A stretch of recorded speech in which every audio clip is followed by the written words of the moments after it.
CMR shopping mall Dasara ధమాకా offers అద్భుతమైన offers తో పాటు అబ్బురుపరిచే స్పాట్ గిఫ్ట్స్.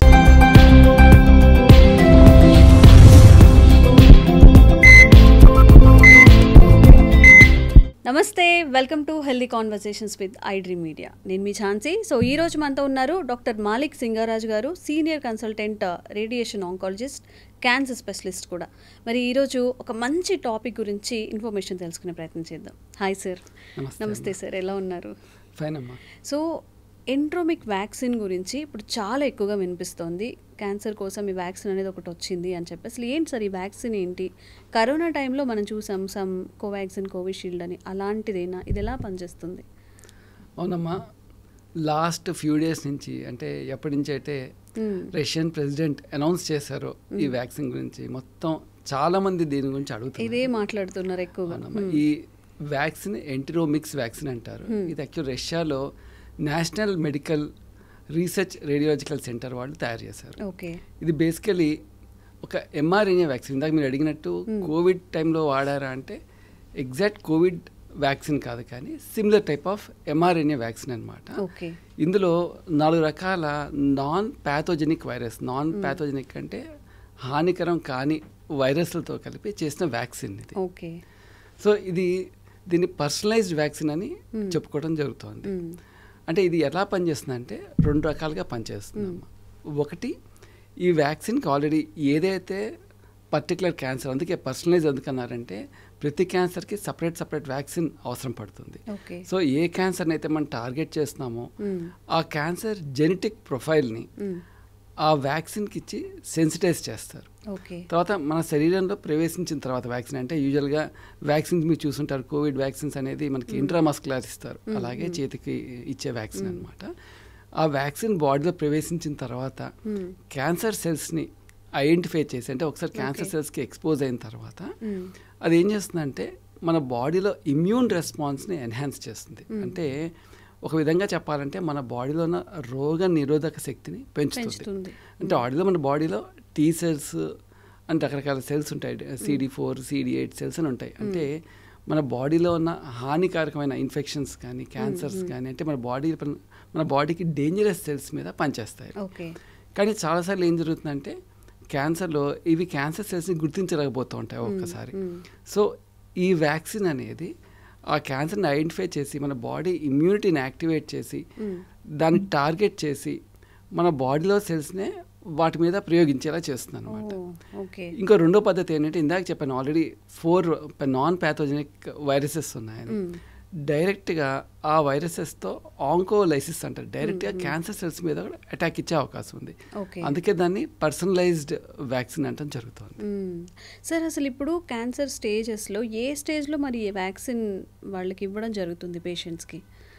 అంటే ఆల్రెడీ ఈ ట్రయల్లో వాళ్ళు కేవలం అడ్వాన్స్డ్ కోలోరెక్టల్, అంటే పెద్ద పేగుకు సంబంధించిన క్యాన్సర్ వాళ్ళకి మాత్రమే వాడటం జరిగింది. కానీ రాబోయే కాలంలో, అంటే ఒకవేళ ఈ ట్రయల్స్ కనుక సక్సెస్ అయ్యి ఇంకా ముందుకు వెళ్తే కనుక రాబోయే కాలంలో అన్ని స్టేజ్లు, అంటే సాధారణంగా ఒక వ్యాక్సిన్ కానీ ఒక డ్రగ్ కానీ ఫస్ట్ ట్రయల్ ఫేజ్లో ఉన్నప్పుడు సాధారణంగా అడ్వాన్స్ ఆర్ మెటాస్టాటిక్, అంటే స్టేజ్ 4 డిసీజ్ వాళ్ళతోనే స్టార్ట్ చేస్తారు. ఒకవేళ సక్సెస్ అయిన తర్వాత స్టాండర్డ్ కీమోథెరపీతో పాటు అడ్జువెంట్ థెరపీ అంటారు, అంటే ఆపరేషన్ తర్వాత కానీ మెయిన్ ట్రీట్మెంట్తో పాటు కీమోథెరపీతో పాటు ఇచ్చేదాన్ని అడ్జువెంట్ థెరపీ అంటారు. సో మెయిన్ అడ్జువెంట్ థెరపీతో పాటు ఇచ్చే అవకాశం ఉంది. అలాగే వేరే క్యాన్సర్స్ కూడా ఇచ్చే అవకాశం ఉంది.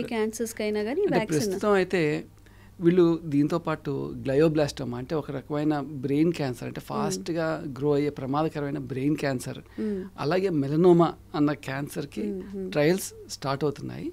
అవి కూడా సక్సెస్ అయితే మేబీ గోయింగ్ ఫార్వర్డ్ అన్ని క్యాన్సర్స్ కూడా వచ్చే అవకాశం ఉంది. ఇది సక్సెస్ అయితే మిగతా క్యాన్సర్స్ కూడా ట్రీట్మెంట్ స్టార్ట్ తీసుకునే అవకాశం ఉంది. ఓకే సార్, మనం ఏ వ్యాక్సిన్ గురించి మాట్లాడుకున్నా కానీ సమ్ ప్రోస్ అండ్ కాన్స్ ఉంటాయి. దీనివల్ల ఏమైనా సైడ్ ఎఫెక్ట్స్ వచ్చే అవకాశం ఉంటుందా? అంటే ఒకటమ్మా, డ్యూరింగ్ ద స్టడీ మామూలుగా ఇంజెక్షన్ సైట్లో పెయిన్, సాధారణంగా మన వ్యాక్సిన్కి వచ్చే ప్రాబ్లం ఏదైతే ఉంటుందో body pains, fever, chills, myalgia ఇట్లాంటివి తప్పించి మేజర్ సైడ్ ఎఫెక్ట్స్ లాంటివి అయితే ఏం కనపడలేదు. కానీ లాంగ్ టర్మ్ సైడ్ ఎఫెక్ట్స్ తెలియాలంటే ఇంకా కొంతకాలం వెయిట్ చేసి చూడాలి. ఓకే, సో ఇప్పుడు ఈ వ్యాక్సిన్ అనేది రెడీగా ఉందా పేషెంట్స్ వరకు వెళ్ళడానికి? అంటే ఇంకా ఏమైనా పరిశోధనలు జరుగుతున్నాయా? ఇప్పుడు దీన్ని చెప్పాలంటే ఫేజ్ 1 వాళ్ళు క్లియర్గా చెప్పారు, ఫేజ్ 1లో సక్సెస్ అయింది అనేసి. సో ఇది జనాల్లో ఇంకా కంప్లీట్గా సరిగ్గా కన్వే కాలేదు. అంటే ఫేజ్ 1లో 100% సక్సెస్ అంటే ఇంకా రెడీ అయిపోయింది, అందరికీ ట్రీట్మెంట్కి ఇంకా రేపు ఎల్లుండిలో వచ్చేస్తుంది అన్న థాట్ ప్రాసెస్లో ఉన్నారు. ఏ డ్రగ్ కానీ వ్యాక్సిన్ కానీ అసలు మార్కెట్లోకి ఆర్ ఎండ్ యూజర్ దగ్గర రావాలంటే రకరకాల ఫేసెస్ ఆఫ్ ట్రయల్స్ ఉంటాయండి. ఫస్ట్ ప్రీ క్లినికల్ స్టడీ అంటే ఫస్ట్ యానిమల్ స్టడీస్ చేస్తారు, ఆ తర్వాత హ్యూమన్స్ మీద ట్రై చేస్తారు. హ్యూమన్స్ మీద చేసినప్పుడు ఫేజ్ 1 అంటే స్మాల్ కోహర్ట్, అంటే కోహర్ట్ కానీ వాలంటీర్స్ కానీ మన పేషెంట్స్ కానీ ఏదన్నా పదం వాడచ్చు, ఒక తక్కువ మంది వాలంటీర్స్తో మెయిన్ ఫేజ్ 1 అనేది సేఫ్టీ ప్రొఫైల్ చూస్తుంది. అంటే ఒక డ్రగ్ ఇస్తే how safe is the drug, ఎంత డోస్ వరకు ఇవ్వచ్చు. అంటే బేసిక్గా ఫేజ్ 1 అనేది మెయిన్లీ సేఫ్టీ, అంటే సైమల్టేనియస్గా డిసీజ్ రెస్పాన్స్ కూడా చూడటం జరుగుతుంది. కానీ బేసికలీ ఫేజ్ 1 అనేది సేఫ్టీ ప్రొఫైల్ చూస్తుంది. ఫేజ్ 1 తర్వాత నెక్స్ట్ ఫేజ్ 2 ఉంటుంది. ఫేజ్ 2లో డ్రగ్ ఎంత బాగా పనిచేస్తుంది, ఎక్స్పెక్టెడ్ రేంజ్లో పనిచేస్తుందా, డోస్ పెంచితే ఎలా ఉంది, తక్కువ డోస్ ఎట్లా ఉంది, అంటే బేసిక్గా ఎఫికసీ డ్రగ్ ఎంత బాగా పనిచేస్తుందన్న ట్రయల్స్ జరుగుతాయి. అందులో ఫేజ్ 1లో ఇందాక చెప్పినట్టుగా వీళ్ళు ఓన్లీ 48 వాలంటీర్స్ తీసుకున్నారు. సాధారణంగా ఫేజ్ 1 అనేది 30 to 100 వాలంటీర్స్ తీసుకుంటారు ఇప్పుడు కూడా. ఫేజ్ 2కి వచ్చేది ఆల్మోస్ట్ 100 to 300 వాలంటీర్స్ తీసుకుంటారు. అలాగే నెక్స్ట్ వచ్చేది ఫేజ్ 3. ఫేజ్ 3లో ఆల్మోస్ట్ 500 to 1000 వాలంటీర్స్ని రిక్రూట్ చేస్తారు. ఇందులో ఏముంటుందంటే ఎగ్జిస్టింగ్ స్టాండర్డ్ థెరపీ దాంతో ఈ కొత్త మందిని కంపేర్ చేస్తారు. అంటే పేషెంట్స్ని డివైడ్ చేసి దీన్ని ర్యాండమైజ్గా డివైడ్ చేసి పేషెంట్స్ని స్టాండర్డ్ మందు ఎట్లా పనిచేస్తుంది, ఈ మందు ఎట్లా పనిచేస్తుంది, ఒక కంపారిటివ్ స్టడీ లాగా చేస్తారు. ఇదంతా ఈ సక్సెస్ఫుల్గా అయితే అప్పుడు రెగ్యులేటరీ అథారిటీస్ నుంచి అప్రూవల్స్ రావాలి. అంటే ఏ కంట్రీకి ఆ కంట్రీకి ఉంటాయి. ఇప్పుడు ఇంకా చెప్పాలంటే రష్యన్ మినిస్ట్రీ నుంచి ఇంకా అప్రూవల్ రాలేదు, ఇంకా అప్రూవల్ రావాల్సి ఉంది. అలాగే అమెరికాలో FDA అంటారు, మన దేశంలో కూడా DCG, అంటే ఏ కంట్రీకి ఆ కంట్రీ డ్రగ్ కంట్రోల్ అథారిటీ ఉంటుంది, వాళ్ళ అప్రూవల్స్ రావాలి. అది వచ్చి మార్కెట్లోకి వచ్చి ప్రజలు వాడటం మొదలుపెట్టిన తర్వాత నెక్స్ట్ ఇంకొకటి ఉంటుంది, ఫేజ్ 4 స్టడీ అంటారు. దాన్ని రియల్ వరల్డ్ సినారియో అంటారు, ఆర్ పోస్ట్ మార్కెట్ సర్వేలెన్స్ అంటారు. అందులో ఏమవుతుందంటే ఈ డ్రగ్ యొక్క లాంగ్ టర్మ్ సైడ్ ఎఫెక్ట్ ఎట్లా ఉంది, యాక్సెప్టెన్స్ ఎట్లా ఉంది, దీని సైడ్ ఎఫెక్ట్ ఎట్లా ఉంది అనేది కొంచెం లాంగ్ టర్మ్ స్టడీ చేస్తారు. అంటే ఇన్ని ఫేసెస్ ఉంటాయండి. సో ప్రస్తుతం జరిగింది ఓన్లీ ఫేజ్ 1 మాత్రమే. ఇంకా మార్కెట్లోకి వచ్చి మనం వాడాలంటే ఇంకా చాలా టైం పడుతుంది. సో దీన్ని మనం ఒక ఈ ఎంట్రోమెటిక్ వ్యాక్సిన్ని ఒక గేమ్ చేంజర్గా మనం చూడొచ్చు. అసలు మన ఇండియాలో ఇప్పుడు రష్యాలో జరుగుతుందని చెప్తున్నారు. ఇండియాలో అవైలబిలిటీ అండ్ ఇంపార్టెన్స్ అనేది ఎంత ఉంది సార్? ఈ న్యూస్ వచ్చిన దగ్గర నుంచి మొత్తం print media, electronic media, even social media, everywhere this big buzz created. ఒక కొత్త మందు వచ్చింది, క్యాన్సర్ క్యూర్ వచ్చింది, కొత్త మందు కనిపెట్టేసరికి తిరుగులేని ఒక మందు కనిపెట్టారు, ఒక గేమ్ చేంజర్, మీరు అన్నట్టుగా గేమ్ చేంజర్ అని ఒక పదం నడుస్తోంది. దీంతోపాటు లాస్ట్ 2 days నుంచి ఇంకొక కొత్త వాదన కూడా వినపడుతుంది. న్యూస్ ఏంటంటే ఫార్మా కంపెనీలు మూతపడిపోతాయి, ఫార్మా కంపెనీ బాసులు వణికిపోతున్నారు, వాళ్ళ షేర్స్ కొలాప్స్ అవబోతున్నాయి, ఇలాంటి వార్తలు కూడా వస్తున్నాయి. అంటే ఒక విధంగా చెప్పాలంటే in the game of cancer cure ఇది one of the player. It's not, I can't call it game change. చాలా తొందరపాటు అవుతుంది, ఇది గేమ్ చేంజర్ అనుకోవటం చాలా తొందరపాటు అవుతుంది. It is one of the player. ఎందుకు అట్లా అంటున్నానంటే క్యాన్సర్ అనేది ఒక డైనమిక్ డిసీజ్. అంటే మీరు చూస్తే లాస్ట్ 20 years నుంచి మనం క్యాన్సర్ గురించి అంత ఎక్కువ స్టడీ చేస్తూ ఉంటే అంత డిఫరెంట్ పాత్వేస్ కనపడుతున్నాయి. క్యాన్సర్ అంటే ఒక పాత్వే కాదు, ఇంకో పాత్వే, అంటే it has its own intelligence.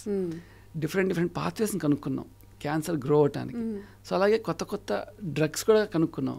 అంటే మీరు చాలా మంది వింటూ ఉంటారు టార్గెటెడ్ థెరపీ అని, ఇమ్యూనోథెరపీ అని, అలాగే HER2 blockers, VEGFR blockers, tyrosine kinase inhibitors, PD-L1, అంటే ఇంకా there is a big list అనమాట. అంటే డిఫరెంట్ పాత్వేస్ని బ్లాక్ చేయడానికి డిఫరెంట్ డ్రగ్స్ వస్తూనే ఉన్నాయి. అయినా కూడా క్యాన్సర్ని కొత్త పాత్వేస్ కనుక్కుంటూనే ఉంటుంది. అంటే ఒక విధంగా చెప్పాలంటే ఎగ్జిస్టింగ్ థెరపీకి సపోర్టివ్గా ఉంటుంది తప్ప ఇండిపెండెంట్గా స్టాండర్డ్ థెరపీని ఆపి ఇది ఒక్కటే ఆల్టర్నేటివ్ థెరపీ అని అనుకోవటం కుదరదు. అంటే ఇంకో విధంగా చెప్పాలంటే ఒక ఇమ్యూనో మాడ్యులేటర్ గా చెప్పుకోవచ్చు. అంటే మన ఇమ్యూనిటీని బూస్ట్ చేస్తుంది కాబట్టి ఇమ్యూనో మాడ్యులేటర్గా చెప్పుకోవచ్చు. అలాగే ఇంకా దాని సైడ్ ఎఫెక్ట్స్ తెలియదు. ఇప్పుడు మీరు ఇందాక అడిగారు సార్ కోవిడ్లో వచ్చిన వ్యాక్సిన్ అని. ఇప్పుడు చూస్తే కోవిడ్ ఆల్మోస్ట్ 2020లో వచ్చింది. ఇప్పుడు చాలామంది అంటున్నారు డెత్స్కి కోవిడ్ కారణం అవుతుంది, బ్రెయిన్లో డీజనరేటివ్ డిసీజెస్కి కోవిడ్ అంటున్నారు, అట్లాగే హార్ట్ కండిషన్స్కి, ఇలా చాలా కండిషన్స్కి కోవిడ్ వ్యాక్సిన్ కారణం అంటున్నారు. సో ఇది కూడా వెయిట్ చేసి చూడాలి ఇంకా ఎంతకాలం పడుతుంది, దీని సైడ్ ఎఫెక్ట్స్ ఎట్లా ఉన్నాయి కొంచెం లాంగ్ టర్మ్ చూడాలి. సో ఇది కాకుండా కేవలం ఒక గ్లోబల్ విషయానికి వస్తే ఇది కేవలం రష్యాలో తయారు చేసిన వ్యాక్సిన్కి ఇమీడియట్గా మన కంట్రీలో వాడచ్చా అంటే అదొక క్వశ్చన్ మార్కే. ఎందుకంటే ఇలాంటి వ్యాక్సిన్ వాడేటప్పుడు సాధారణంగా మల్టీ సెంట్రిక్ ట్రయల్స్ అని చేస్తారంటే డిఫరెంట్ గ్రూప్ ఆఫ్ పాపులేషన్కి, అంటే ఆఫ్రికన్స్కి అంటే వాళ్ళ జెనెటిక్ మేకప్ వేరేగా ఉంటుంది, ఏషియన్ జెనెటిక్ మేకప్ వేరేగా ఉంటుంది, యూరోపియన్స్కి వేరేగా ఉంటుంది. సో మల్టీ సెంట్రిక్ ట్రయల్స్ అనేవి అవసరం. ఇవన్నీ చేసిన తర్వాత మొత్తం గ్లోబల్ కన్సెన్సస్ అవసరం. అంటే పీర్ రివ్యూ అంటారు అనమాట. మొత్తం డిఫరెంట్ చోట్ల డేటా మొత్తం కలెక్ట్ చేసి పీర్ రివ్యూ డేటా అంటారు. ఆ డేటా అంతా వచ్చిన తర్వాత అప్పుడు మనం నిజంగా గ్లోబల్ లెవెల్లో దీన్ని వాడటం జరుగుతూ ఉంటుంది. ఇవన్నీ డెఫినెట్లీ మనకి అప్రూవల్స్ కూడా రావాలమ్మా. So process is not short, it's a long process, it's not a short process. అలాగే ఇది కంప్లీట్గా అన్ని ట్రీట్మెంట్స్ని ఆపేసి ఆల్టర్నేటివ్ థెరపీ కాదు, ఖచ్చితంగా ఎగ్జిస్టింగ్ థెరపీకి సపోర్టివ్గా ఉంటుంది. ఓకే. సో మీరు అన్నట్టు ఫస్ట్ స్టేజ్లో ఉంది కాబట్టి ఇంకా చాలా స్టేజెస్ దాటాలి, అది ఎలాంటి సైడ్ ఎఫెక్ట్స్ లేవని, లేదా మీరు చెప్పినట్టు ఆ 4th స్టేజ్లో ఉన్న వాళ్ళకి ట్రీట్మెంట్ ఇచ్చిన తర్వాత వాళ్ళని బట్టి మన దాకా రావాలి, కొంచెం టైం పడుతుంది. ఎస్. సో ఇప్పుడు రష్యా నుండి ఇండియా వరకు ఎప్పుడు వస్తుంది, మనకి ఎలా యూజ్ అవుతుంది సార్ ఈ వ్యాక్సిన్ అనేది? డెఫినెట్లీ అమ్మ, మీకు ఎంత ఆత్రం ఉందో మీ అందరం కూడా అంతే ఆత్రంతో ఎదురు చూస్తాం. ఎందుకంటే డే బై డే మన దేశంలో క్యాన్సర్ సంఖ్య పెరుగుతోంది. ముఖ్యంగా 45 years కంటే తక్కువ వయసులో ఉన్న వాళ్ళలో క్యాన్సర్ సంఖ్య చాలా ఎక్కువగా ఉంది. సో ఖచ్చితంగా మన దేశంలో ఉపయోగపడుతుంది. అయితే ఇందాక చెప్పినట్టుగా ఫస్ట్ మన దేశంలో రావడానికి మన ప్రాపర్ అప్రూవల్స్ రావాలి. సెకండ్ థింగ్, మనం ఎలాగ Covid vaccine, cervical cancer vaccine చూసాము, అట్లాగే మన దేశంలో కూడా ఖచ్చితంగా మనం కూడా తయారు చేసే అవకాశం ఉంది. సో బయట నుంచి ఇంపోర్ట్ చేయడమే కాకుండా ఆఫ్టర్ ఫ్యూ ఇయర్స్ మనం కూడా తయారు చేసే అవకాశం ఉంది. ఖచ్చితంగా మన దేశంలో బాగా ఉపయోగపడుతుంది. ఇప్పుడు అంటే మన ఇండియాలో అలాంటి దానికి సంబంధించిన వ్యాక్సినేషన్కి సంబంధించిన పరిశోధనలు ఏమైనా జరుగుతున్నాయమ్మా? ఖచ్చితంగా ఇండియా కూడా ఇప్పుడు మెడికల్ రీసెర్చ్లో వెనకపడలేదు, జరుగుతున్నాయి. రిజల్ట్స్ బయటకు వచ్చినప్పుడు ఖచ్చితంగా అనౌన్స్మెంట్ జరుగుతుంది. ఓకే. నిజంగా కోవిడ్ అంటే వ్యాక్సినేషన్ వల్ల వచ్చిన సైడ్ ఎఫెక్ట్స్ గురించి ఇప్పుడు మాట్లాడుతున్నాం, కానీ ఆ టైంలో అది చాలా మంది ప్రాణాలను కాపాడింది. సో ఇది ఈ వ్యాక్సినేషన్, క్యాన్సర్కి సంబంధించిన వ్యాక్సిన్ కూడా మన ఇండియాలో రావాలి, త్వరగా అందరికీ అది అందాలి అని కోరుకుందాం sir. Thank you so much. Thank you. Sir, one life lesson what medicine has taught you. Whatever you can do without expecting. But I really believe మన పాజిటివ్ యాటిట్యూడ్ ఉంటేనే మనం ఏదైనా సాధించగలం. గట్ ని మనం కరెక్ట్ గా డీల్ చేసినట్లయితే అది మనకి పాజిటివ్ హార్మోన్స్ ని రిలీజ్ చేస్తుంది. షుగర్ వచ్చిన వాళ్ళ పరిస్థితి ఏంటి? పొట్ట దగ్గర పెరిగితే దాన్ని ఆండ్రాయిడ్ అంటారు, ఆండ్రాయిడ్ ఫోన్ కదా. అసలు థాట్స్ ఎందుకు వస్తాయి? బ్రెయిన్ డెడ్ అంటే దానికి ప్రపంచం అంతా కూడా కొన్ని నిర్దిష్టమైనటువంటి లక్షణాలు. మానసికంగా ధైర్యంగా ఉంటే క్యాన్సర్ జయించవచ్చు. You are a doctor for a cause sir, అంతే. వాళ్ళకి వచ్చిన ఆదాయం కాకుండా ఫ్రీ సర్వీస్ ఎంతమందికో చేస్తారు.